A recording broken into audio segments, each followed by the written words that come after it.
그 부분은 제가 나중에 다시 한번 말씀을 드릴게요. 제가 앞에 뭘 써놨는데 뭘 써놨는지 한자를 아시는 분? 당군, 왕검. 네. 한민족의 조상인 거죠. 이걸 왜 써놨냐면 이유가 있습니다. 당군, 왕검은 두 가지 의미를 가지고 있습니다. 단군과 왕검. 이 단은 무슨 단자일까요? 재단할 때의 단자입니다. 재단에서 섬기는 최고의 사람인 거고요. 이쪽은 왕검입니다. 즉 종교적으로 최고의 우두머리, 정치적으로 군사적으로 최고의 우두머리 단군과 왕검은 한 명입니다. 이거하고 똑같은 게 이스라엘에 있습니다. 사사입니다. 사사는 평화 시에는 왕과 재판관의 역할을 하고 전쟁 시에는 그리고 종교적으로는 제사장의 역할을 감당하는 게 사사입니다. 즉 사사가 뭐지? 아, 당군 왕검이구나. 그러면 당군 왕검이 다스렸던 시대와 사사가 다스렸던 시대가 비슷하다는 얘기입니다. 메소포타미아 문명과 이집트 문명이 등장했을 때 우리나라 옆에 있는 중국에서는 황하 문명이 일어났거든요. 비슷한 거예요. 조금 더 자세하게 설명을 드리면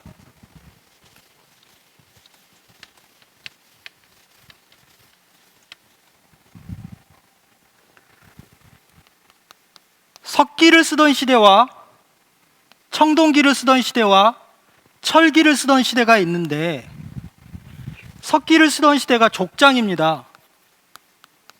족장의 시대. 그러니까 아브라함과 이삭과 야곱이 굉장히 화려한 어떤 문명을 가지고 있을 거라고 생각을 하시면 큰 오산이에요. 석기 쓰던 사람들이에요. 여기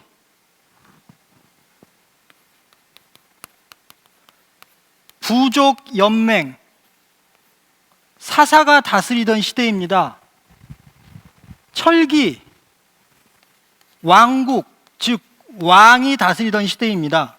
지금 저희가 배울 때가 여기입니다. 근데 이스라엘은 청동기였지만 이스라엘 주변 국가는 이미 철기를 쓰고 있었습니다. 지구상에서 현재 유물상으로 가장 먼저 철 쓴 나라가 히타이트족인데요. 그 히타이트족과 관련된 나라들이 아시리아, 바벨로니아, 바사 이런 제국들입니다. 그렇기 때문에 당연히 이스라엘보다는 이쪽이 먼저 철을 생산을 했고 철제 무기를 들고 있었습니다. 그러니까 저희가 지금 이때를 배우고 있는 건데 이때는 왕이 아직 없어요. 종교적인 지도자만 있는 것도 아니에요. 이때는 왕과 함께 정치적인 제사장, 이스라엘로 말하면 선지자가 있었습니다.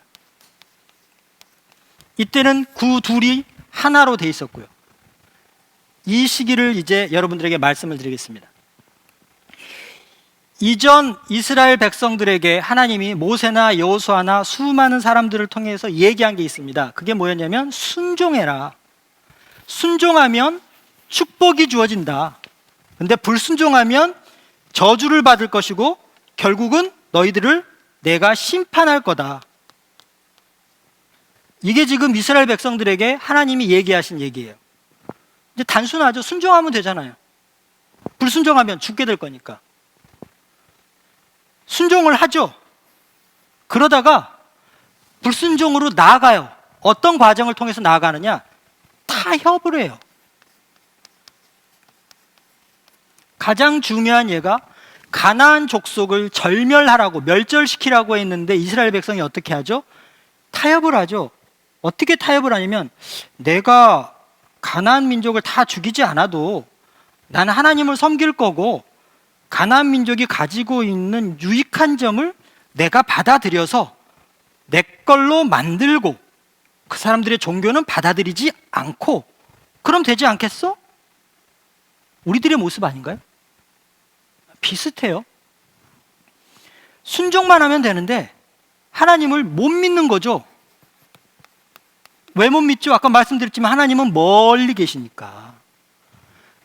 차라리 내가 더 의지할 수 있는 가까운 사람들과 타협을 하게 되고 타협을 하게 되면 뭐가 되냐면 동화가 돼요. 동화가 되면 자연스럽게 어떻게 되죠? 이 불순종으로 나가요. 사사기를 보면 사사기에 등장하는 아주 묘한 표현이 있어요. 그게 뭐냐면 모든 이스라엘 백성들이 그 다음에 자기 소견에 옳은 대로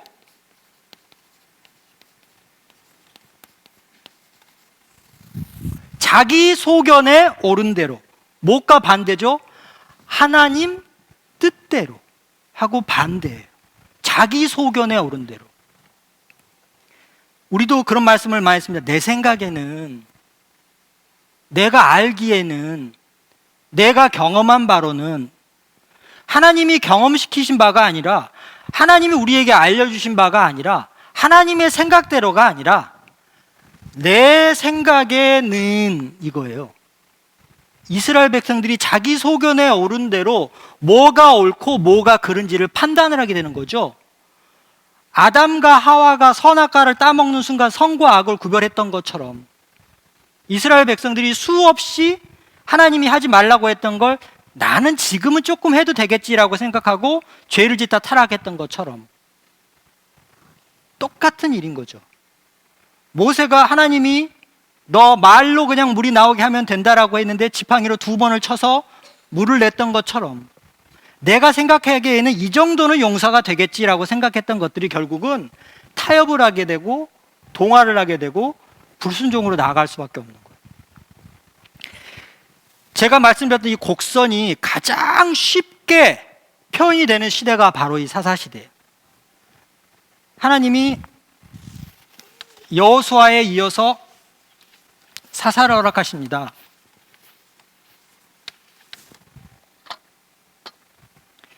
사사가 다스리는 때는 이 지점이에요. 그러다가 이스라엘 백성들이 타락을 합니다. 결국 이때 타락한 이스라엘 백성들에게 수많은 외적들이, 블레셋을 중심으로 한 수많은 외적들이 공격을 합니다. 이때 자기 소견에 옳은 대로 끝까지 가요. 다른 사람들의 힘을 빌리든지 어떻게든 자기들이 뭔가를 해보려고 해요. 한 가지만 하면 되는데, 하나님께 돌이키기만 하면 되는데 그것 빼놓고 다 해요. 그러다 결국 하나님이 심판을 받습니다. 외적들에 의해서 몇 년 동안 고생을 당하고 그 다음에 농사지어놓으면 다 뺏어가고. 아까 제가 말씀드렸던 게 뭐냐면 북왕국 이스라엘을 중심으로 해서 농경생활을 시작하다 보니까 그 곳을 빼앗긴 땅들이 있을 거예요. 가나안에서 쫓겨난 사람들. 아까 지도를 보면 이쪽에 있는 녹색 지역은 지금 이스라엘 사람들이 농사를 짓고 있는 거예요. 농사의 곡식을 배출할 때쯤 되면 공격을 하고 오는 거예요. 그래서 곡식을 다 뺏어가고 소화양을 다 뺏어가요. 외적으로부터 침입을 당하고 고생을 당하고 압제를 당하면 이때 하나님이 또 사사를 보내주세요. 그럼 사사가 다스릴 때는 평화롭습니다. 그러다가 사사가 어느 정도 또 지나고 나면 다시 또 타락을 해요. 이 과정이 12명의 사사가 들고 나는 동안에 이스라엘 백성들 가운데 있었어요. 근데 모든 사사가 각각의 특징이 있지만 공통적인 부분은 뭐냐면 하나님의 뜻대로 살라고 얘기했던 사사와 함께 그대로 살지 않은 이스라엘 백성이 있었고, 그 이스라엘 백성을 하나님이 노하셔서 타락한 이스라엘 백성들을 심판하시고 마지막에 또 사사라는 은혜를 주셔서 이스라엘 백성들이 다시 회복하게 하시고, 이 쌍곡선이 계속 이어지는 거예요. 근데 그게 지금도 이어지고 있어요. 우리들의 개인적인 삶뿐만 아니라 우리들의 시대 상황 가운데서도 똑같이 이어지고 있습니다. 그러니까 단순히 사사 시대가 그 사사 시대에만 해당되는 게 아니라 동일하게 우리들에게도 해당된다는 얘기입니다. 근데 이 사사 동안에 사사기를 요약을 해보면 총 7번의 배교가 있었고요, 7번의 심판이 있었고요, 7번의 간구가 있었고요, 7번의 구원이 있었어요. 그러니까 총 7번을 사사 시대 동안에는 이스라엘 백성들이 죄를 지었다가 구원을 받고 다시 회복되는 과정이 있었다는 게입니다. 각각의 경우마다 자기 소견에 옳은 대로 행했던 이스라엘 백성들이 여호와의 목전에 악을 행했다고 표현을 합니다. 그러니까 이게 이어지는 거예요. 자기 소견에 옳은 대로 행했던 이스라엘 백성들이 여호와의 목전에서 악을 행하다가 점점 타락하게 되어서 하나님께 심판을 받았지만, 그 하나님은 사사들을 통하여 다시금 회복시켜주고 구원시켜줌으로써 이스라엘 백성의 왕이 되셨다. 이게 사사기의 전체적인 흐름이에요. 그게 7번이 있었다는 얘기예요.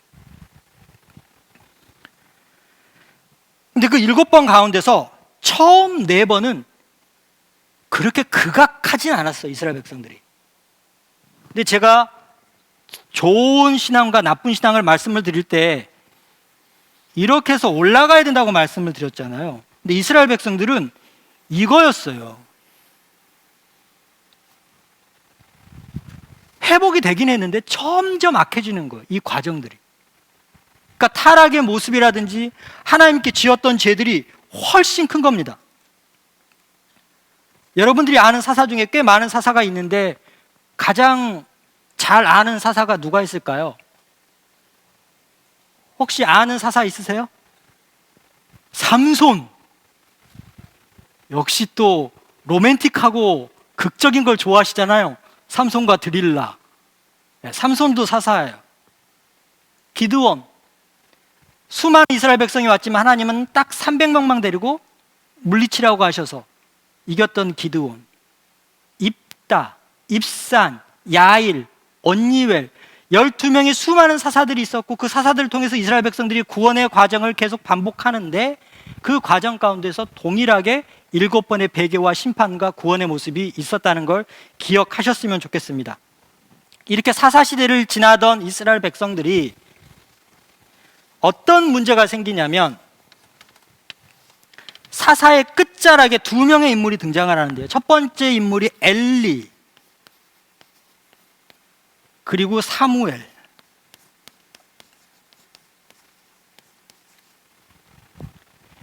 마지막 사사이자 첫 번째 선지자입니다. 그 이유는 뭐냐면 사무엘을 중심으로 해서 사사시대와 왕정시대가 갈려요.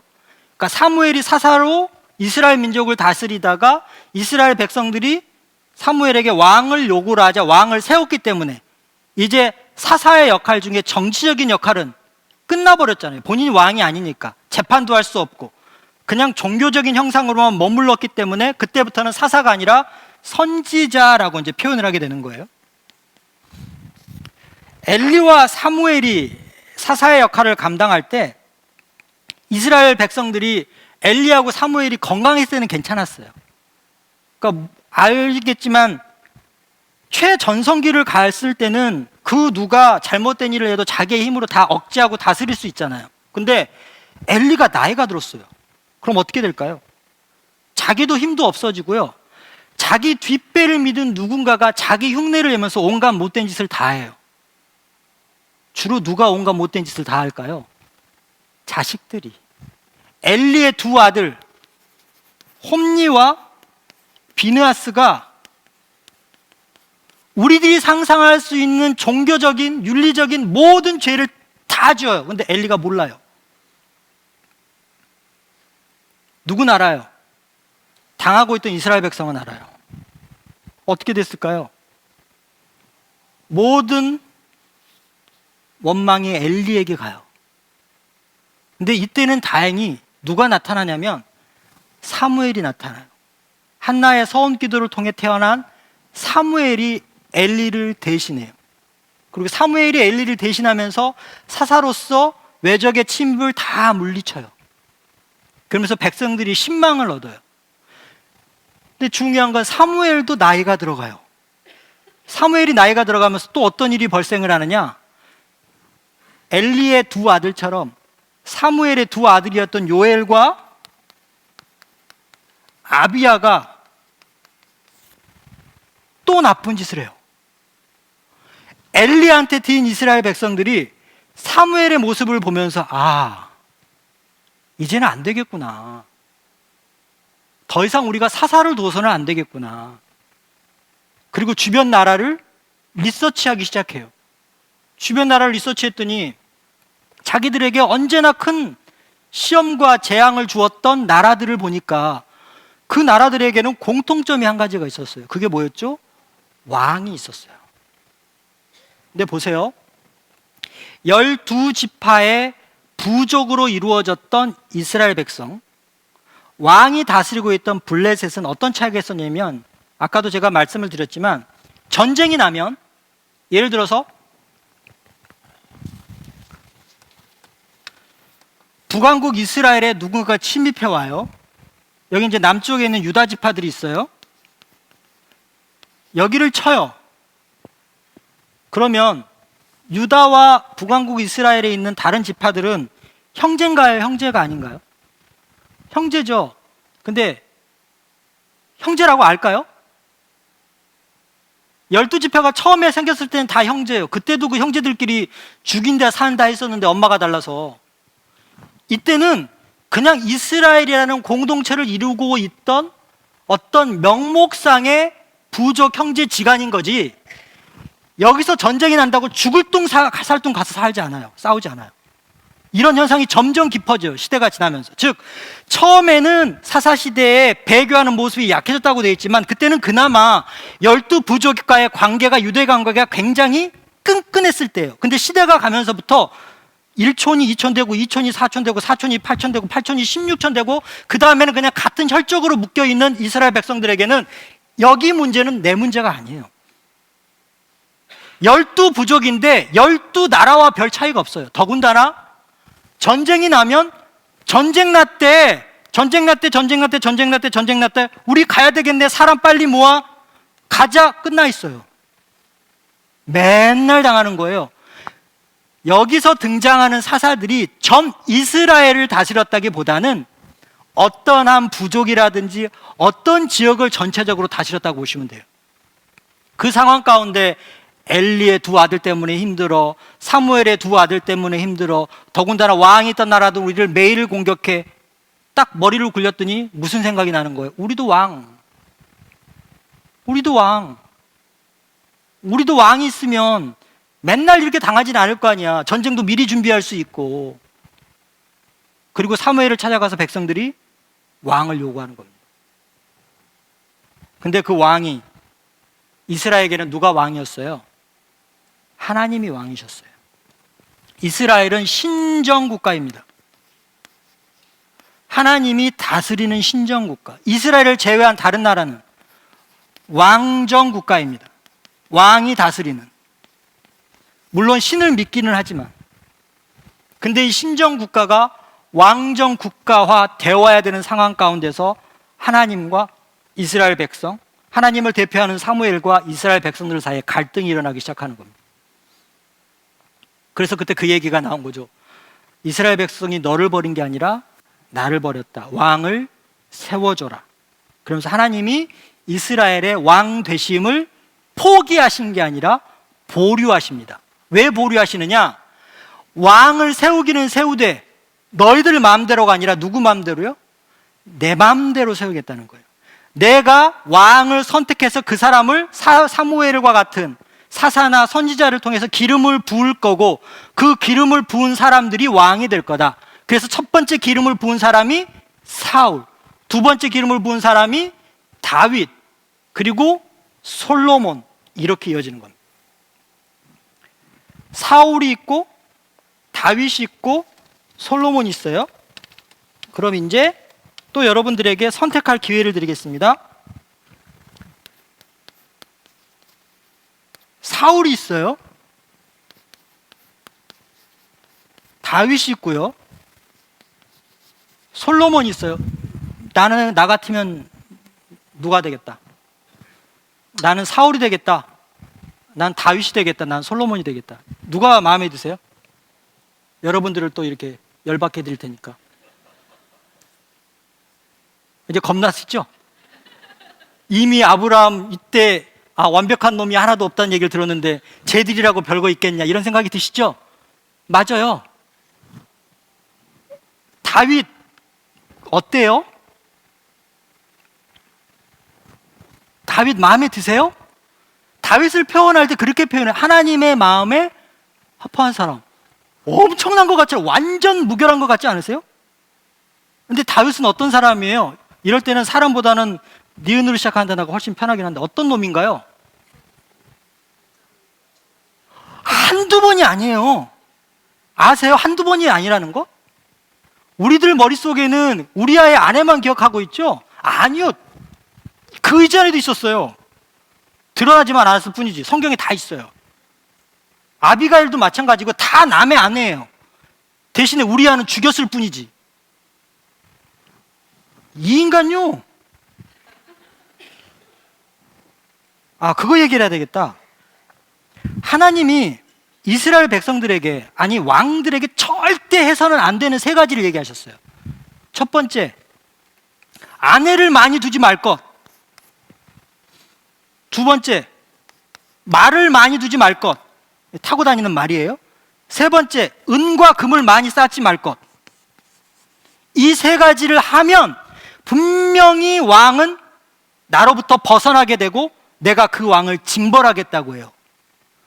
사울과 다윗과 솔로몬 중에서 그나마 이거 제일 안 한 사람이 누굴까요? 사울이에요. 제일 잘생긴 사람이 누군데요? 사울이에요. 용모준수하지, 겸손하지, 심지어 예언까지 할 정도로 종교적으로 뛰어났던 사람이에요. 근데 역사는 누가 하나님의 마음에 합한 사람이라고 해요? 다윗이라고 하죠. 장인의 권좌를 노렸던 사람이에요, 다윗은.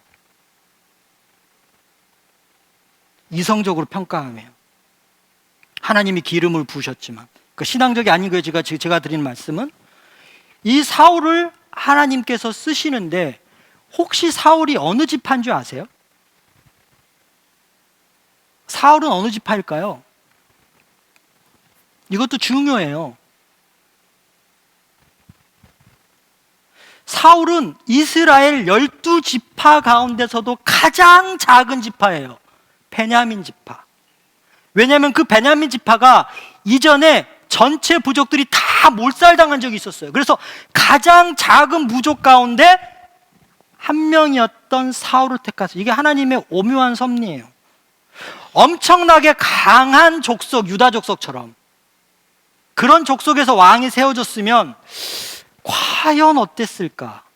하나님이 차자를 선택하셔서 축복권을 주신 것처럼 하나님은 12부족 가운데서 가장 약한 부족이었던 베냐민 지파 사람이었던 기스의 아들 사울을 첫 번째 왕으로 세우세요. 그 이유는 뭐냐면, 너가 가지고 있는 지식이나 힘, 너를 뒤에서 받쳐주고 있는 부족의 힘을 빌려서 왕으로 정치를 하는 게 아니라 온전히 하나님 나만을 의지해서 정치를 하라는 사인을 주신 거예요. 그래서 이 사울이 처음에 많은 사람들이 베냐민 지파에서 나온 일개 한 사람을 우리가 왕으로 만들 수 없다, 따를 수 없다라고 했지만, 사울이 일으키는 전쟁 곳곳마다 하나님께서 함께 하셔서 다 물리쳐 주시고 결국 다른 사람들이 이래서 하나님이 사울을 왕으로 택했구나라고 인정을 할 수밖에 없는 그런 상황까지 만드셨어요. 그러니까 사울이 이렇게 된 거예요. 근데 이 사울이 어떻게 돼요? 올라가는 곳이 있으면 내려올 곳이 있는 것처럼 떨어져요.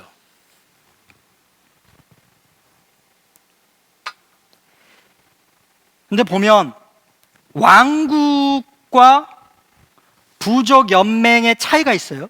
그러니까 사사시대와 왕국과의 차이가, 어떤 차이가 있냐면, 왕국이라는 건 뭐냐면 왕조가 있어서 그 왕의 자식들이 왕이 돼요.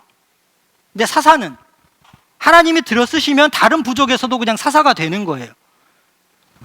사울의 아들이 왕이 돼야 되는 거 아닌가요? 하나님이 기름을 부어주셨으면. 근데 사울의 아들이 왕이 된 게 아니라 전혀 생뚱맞은 베냐민 지파도 아닌 유다 지파의 다윗이 왕이 되고 말아요. 하나님이 경고를 하시는 거예요. 내가 왕을 세우긴 했지만 너가 나로부터 등을 돌리는 순간에 내가 너의 자식을 왕으로 세우는 게 아니라 다른 사람을 왕으로 세우겠다고 얘기를 하는 거예요. 그러면서 사울이 이 상태에서 점점 떨어져 가지고 이제 타락을 하게 되는데, 타락을 어디까지 했는지 한번 보겠습니다. 사울 왕국의 초기, 사울은 외적으로 준수한 소년이었고 겸손했고 종교적인 면으로는 예언까지 했던 그런 사람이에요. 근데 이 사울의 초기에 사울이 승승장구할 때 사무엘이 마지막으로 이런 고별 설교를 합니다. 하나님을 버리고 왕을 택한 것이 하나님께서 기뻐하시는 게 아니라는 것을 분명히 이스라엘 백성들에게 얘기해 주세요. 그리고 백성들이 하나님을 섬기지 아니하고 우상을 섬기면 그들은 왕과 함께 멸망당할 거라고 경고를 해요. 그런데 그 경고를 듣고도 이스라엘 백성들이 돌이키죠. 어떤 사울이 실패를 하게 되냐면, 먼저 불신하고 불순종합니다. 무슨 일이 있었냐면, 믹마스에서 블레셋과 전투를 벌이게 돼요. 믹마스에서 블레셋과 전투를 벌일 때 하나님께서 사울에게 뭐라고 하시냐면 7일간 기다렸다가 제사를 드리라고 얘기를 해요. 사울이 보니까 7일간 기다렸다가 제사를 드리다가는 블레셋과 싸움도 못할 것 같아요. 빨리 이겨야 되는데, 내가 저 사람들을 빨리 제사 지내고 얼른 가서 이겨야 되는데, 목적이 뭐예요? 하나님과 관계를 회복하는 게 아니라 저 사람들을 이기는 게 목적이 된 거예요. 틀린 건가요? 사람의 입장에서 맞는 건데 하나님의 입장에서는 틀린 거예요. 그 7일간을 기다리지 못하고 지가 제사장이 돼요. 그리고 그냥 제사를 드려버려요. 사울은 그랬던 사람이 아닌데 교만해져서. 또 어떤 일까지 있냐면 아말렉을 전멸시키라는 하나님의 명령을 거역하고요, 자신을 위한 기념비를 세워요. 하나님이 왜 너 아말렉을 전멸시키지 않았냐 그랬더니, 제가 아말렉에 있는 것들을 이렇게 좀 모아서 하나님께 제사를 좀 드리려고요. 그랬더니 하나님이 사울에게 뭐라고 얘기합니까? 뭐가 무엇보다 낫다고요? 순종이 제사보다 낫다고 얘기하세요. 그러니까 제사가 잘못된 게 아니에요. 순종이 더 잘 되는 것도 아니에요. 제사와 순종은 함께 가야 되는데 더 중요한 게 있다는 거예요. 지금은 순종해서 제사를 드릴 때이지 제사를 드림으로 순종을 표현해야 되는 게 아니에요. 더 황당한 경우도 있습니다. 블레셋이 두려워가지고요, 사무엘을 만나게 해달라고 신접한 여인을 찾아가요. 이게 하나님을 섬기는 이스라엘 왕이 할 짓은 아닌 거죠. 그리고 마지막으로 하나님이 다윗에게 기름을 부어주셔서 이스라엘 왕이 된다고 이미 모든 사람도 알고 있고 사울도 알고 있는데 그 다윗을 사울이 죽이려고 합니다. 묘한 건 다윗이 하나님께 기름 부음을 받는 순간 다윗에게는 하나님이 임했는데요, 사울에게는 악신이 임합니다.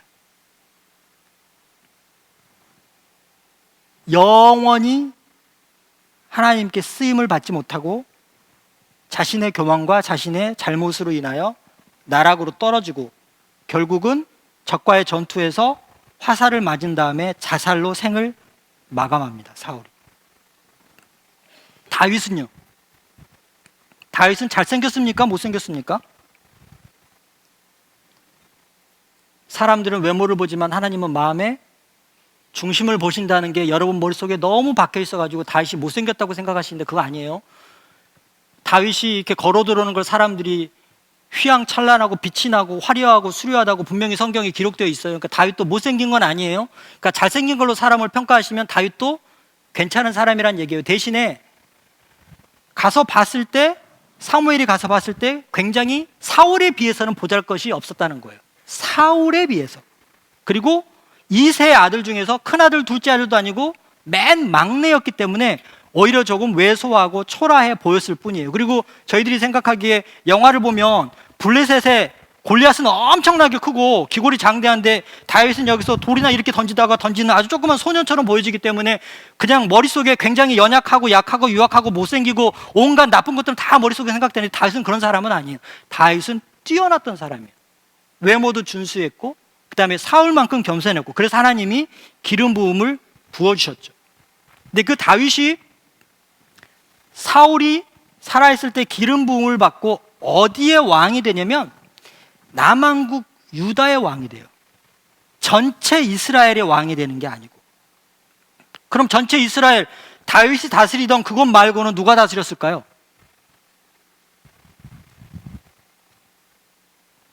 한 번도 생각해 보신 적이 없으세요?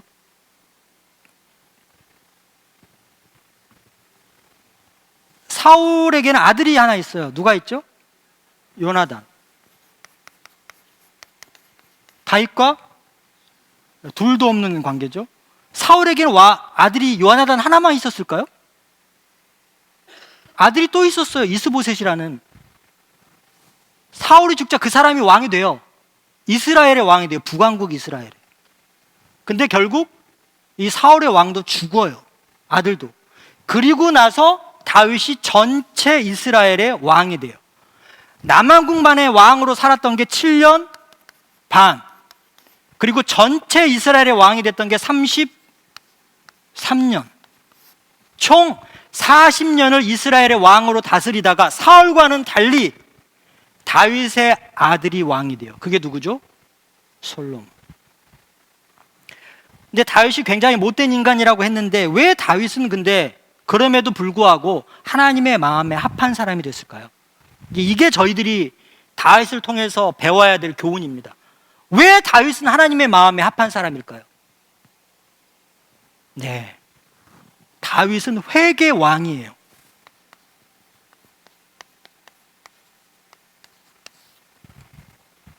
자신의 잘못을 돌이킬 줄 알았어요. 아까 믿음 좋은 사람이 어떤 사람들이라고 얘기했죠? 네, 이게 다윗이었어요. 분명히 잘못했죠. 나쁜 방법으로 아내를 찾았죠. 하지만 금방 회개했죠. 근데 갑자기 성경 읽을 때 그런 생각이 들더라고요. 다윗이 우리아의 아내를 유혹한 걸까?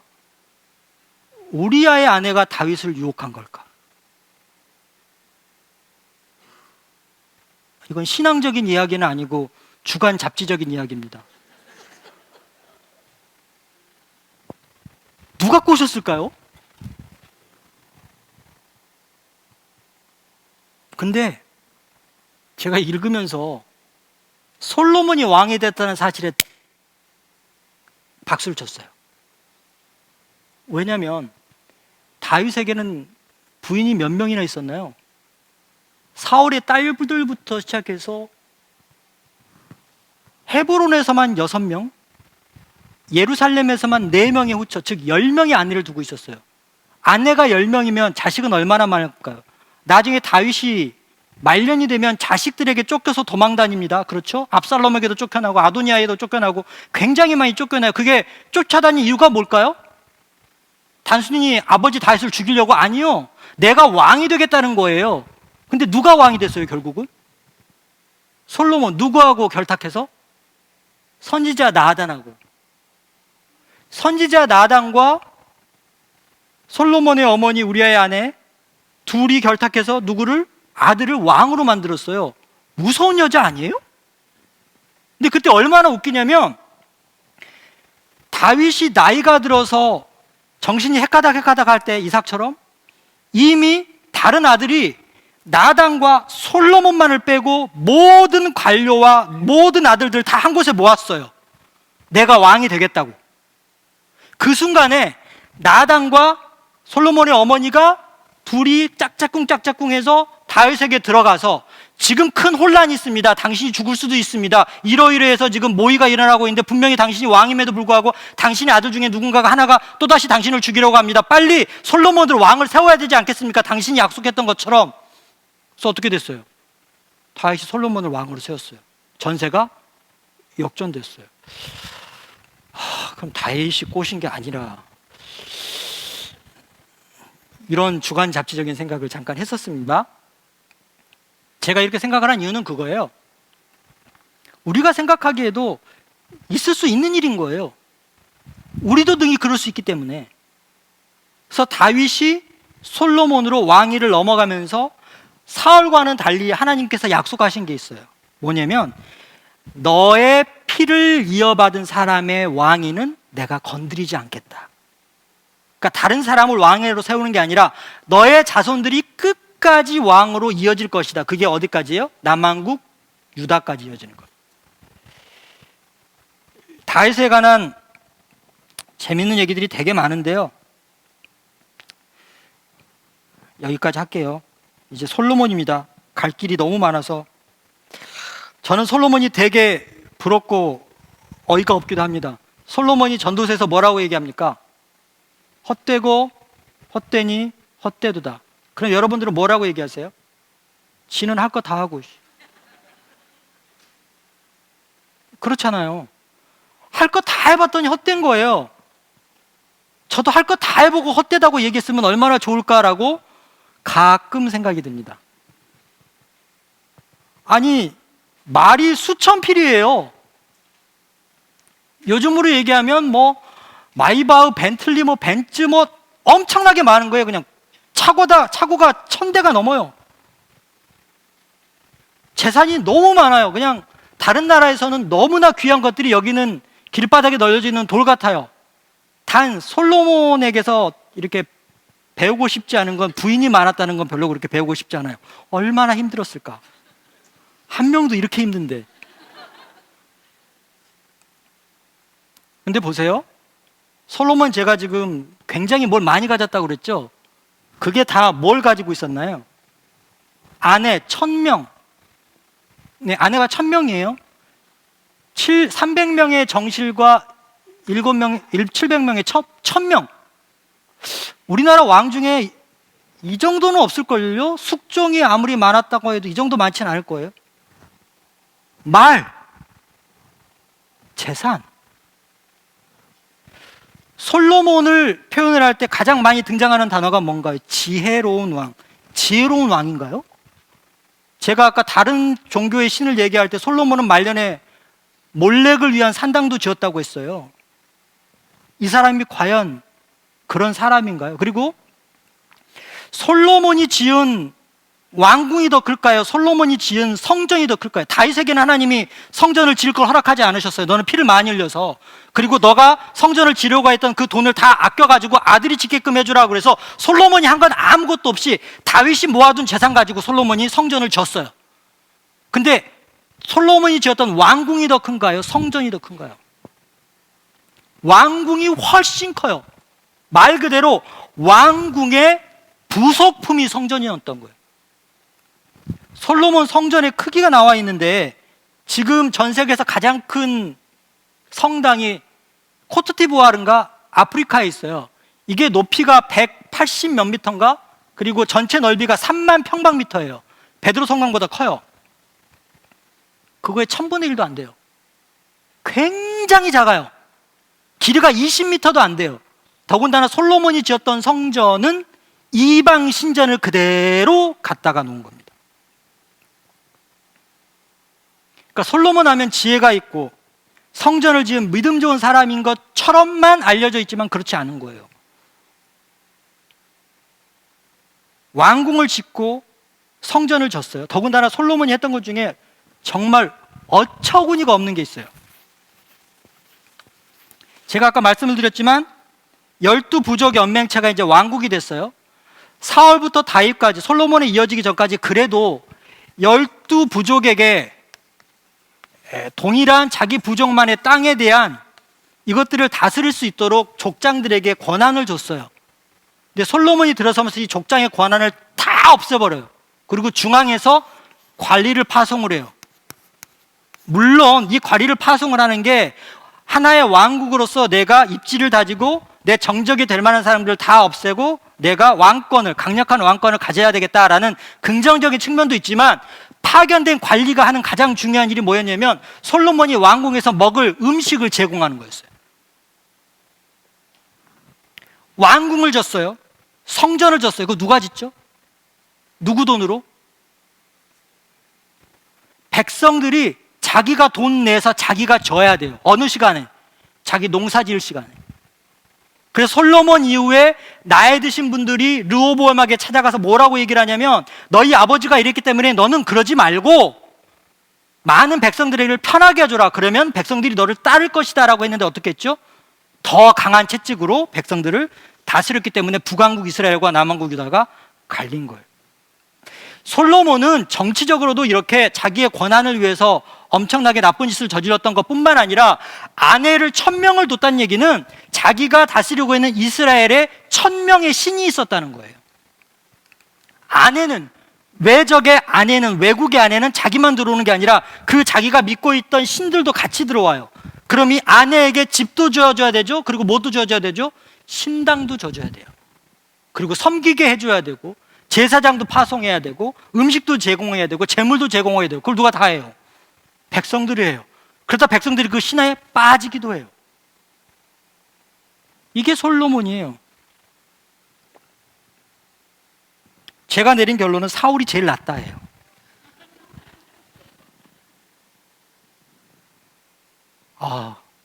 정말 사울이 제일 나은 사실이 너무 슬퍼요.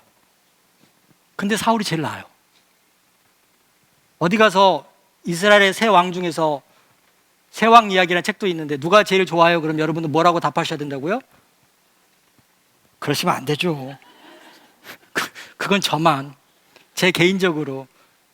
근데 제 개인적으로 사울을 좋아하는 이유를 이렇게 곰곰이 또 생각해 봤어요. 그랬더니 죄를 덜 지면 좋아하더라고요. 근데 아니요.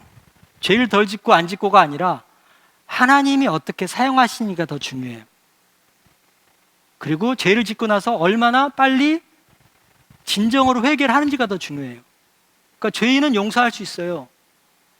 근데 죄의 결과물은 남아있어요. 여러분들 잘 아시는 것처럼. 솔로몬에게 형이 있었죠. 어떻게 됐나요? 태어나자마자 죽었어요. 그러니까 분명히 죄의 결과는 있어요. 회개만 있을 뿐이지. 그걸 기억하셨으면 좋겠습니다. 잠깐 쉬고 마지막 강의하겠습니다.